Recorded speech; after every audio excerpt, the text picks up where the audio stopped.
Welcome to the Peterborough Golf and Country Club. This hole, called the toughest opening hole in the entire region, is a strong indicator of the well-protected and challenging course layout you're about to tackle. Make sure you've stretched. A tight tee shot sees trees and water up the left and out of bounds on the right. Pick your club wisely. A long uphill second shot awaits all but the very best of tee shots. Land anywhere on the putting surface and play for your two putt. Landing short means a blind chip, and long means you're chipping downhill onto an undulating and quick green. Take a 4 and scurry to the next. Hole number 2. A pretty par 3 with tee blocks tucked nicely up a hill looks down on a large green that slopes down towards the bunkers. Pick your yardage right, or you risk ending up somewhere in one of the two large bunkers that guard this green. The green might be a big target, but it's a well-protected one, so make sure you're comfortable with the club you have in your hand, then aim and fire. Make sure you aim right and play for position, not for scoring. A mid-length par 4 that favors a player well-versed in course management. Hole number 3 is no easy task. A stark reminder that these par 4s will not suffer fools wisely. Trees guard the left and right side, and out of bounds should scare away any misses long and right. As the fairway narrows, it approaches bunkers on either side, and a second tier to a green that runs away from the player and widens as it deepens. You'll want to play smart here. It's all about where you leave your tee shot and your second shot. Don't miss long and don't miss right, and you should find your way to par. Hole 4 is a deceptive par 3. Walking up and looking at the scorecard, its shorter yardage belies the difficult shot placement required to score on this hole. A wide tee block gives way to a short or mid iron that leaves no room for error. Right is out of bounds and trees, left is a pond that seems to have a magnet at its bottom, and long is jail. Play for the middle of this two-tiered green. No matter where the pin is, it'll pay off with a relatively flat 2-putt. Just be careful when it comes to the always breaks towards the water rule. A narrow tee shot on this short par 4 awaits you, once again proving that course management is king on this course. The fairway pinches by the bunker on the left, but opens up a little bit past it for the longer hitters. Weigh your options and hit it with confidence for placement to a yardage you're comfortable with, because the approach is nothing to shake a stick at. Guarded by impressive older trees, this narrow green undulates almost like a funnel towards its center. Be careful not to miss left, as you'll run off into the forest. Leaving it below the hole gives you a shot at birdie on this short but narrow par 4. Overlooking this 90-degree dogleg right, and you'll be able to see the tree-lined canal, part of the Trent Severn waterway that runs alongside the entirety of the golf course. A miss right means you'll surely end up out of bounds, so make sure you play for the center of the fairway for the most difficult approach on the golf course. Even the bravest of golfers have had to lay up if they don't have the right angle into this shallow green, protected by a pond that stretches its length. If you make it over in one piece, make sure you get your speed right. The last thing you want is for your putt to run off the front of the green and back into the pond. Good luck. This mid-length par 4 has a semi-blind tee shot to a well-guarded fairway that slopes from left to right. A shot placed center right to the 150-yard marker is your best play, with out of bounds and thick rough guarding the right side. As you stand over your approach shot, don't forget about the false front and bunker that guards shots that wind up short. Awaiting you is a green that slopes from right to left, opposite of the rest of the hole, and leaves no easy putts. Aim to be a little bit below the hole for your best shot at birdie, but be happy with your par here for sure. A long straight par 5 that plays into tricky swirling winds far too often awaits the player as you walk up to the 8th. The only par 5 on the front 9 of this 71 favors both the long hitter and the smart golfer. The fairway slopes sharply right to left, so be careful you've got the right line off the tee and your ball could get a few extra yards of run. A second shot into this green is possible for the longer skilled golfers, but a layup to the large landing area at the right center of the fairway past the bunkers in the middle of this hole is your best bet and angle for shot number 3. This green isn't easy either, a theme of this course if you haven't noticed, and it almost feels like it has two tiers. If you place your ball below the hole and leave yourself an uphill putt for birdie, a good score is possible here. The longest par 4 and the most difficult hole on the golf course round out your front 9 on this beautiful Stanley Thompson design. A wide fairway is protected by trees, thick rough on both sides, and a fairway bunker to your left. If there's ever a time to grip it and rip it, give it a go here. You'll need every yard you can off the tee for sure. A mid to long iron certainly awaits you for your second shot, to a green that slopes sharply from back to front. You definitely don't want to leave yourself a long putt back down the hill, but there isn't much room to miss short either. In other words, good luck. This hole is the hardest for a reason. If you make a par here, it surely feels like a birdie.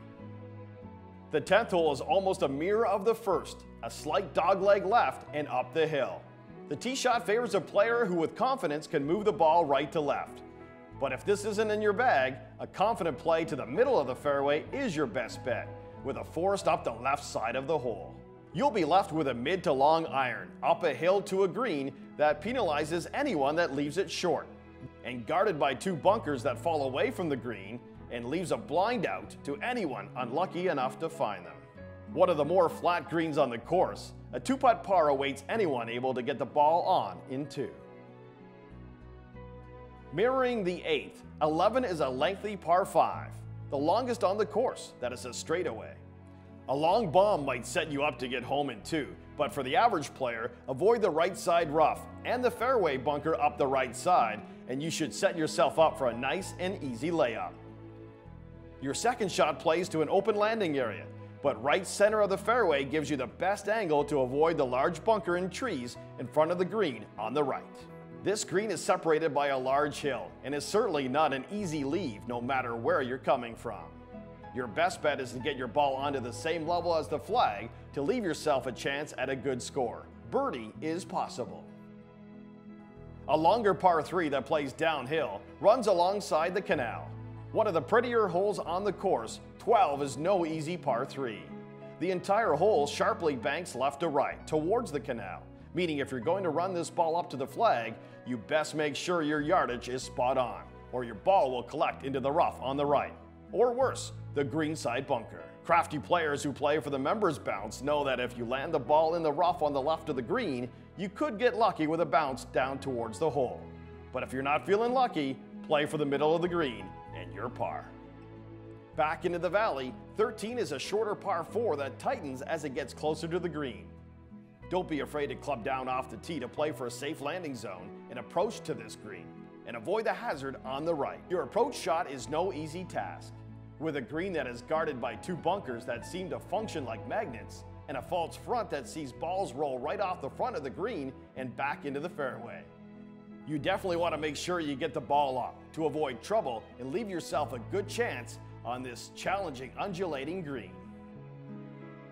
Another short and narrow par 4. 14 requires accuracy and smarts off the tee more than anything else. Again, don't be afraid to take a club down to play for the left center of the fairway and a good angle for your uphill blind approach shot. Definitely don't miss right here. Not only will you be out of bounds, but the neighbors might not appreciate a golf ball in the pool.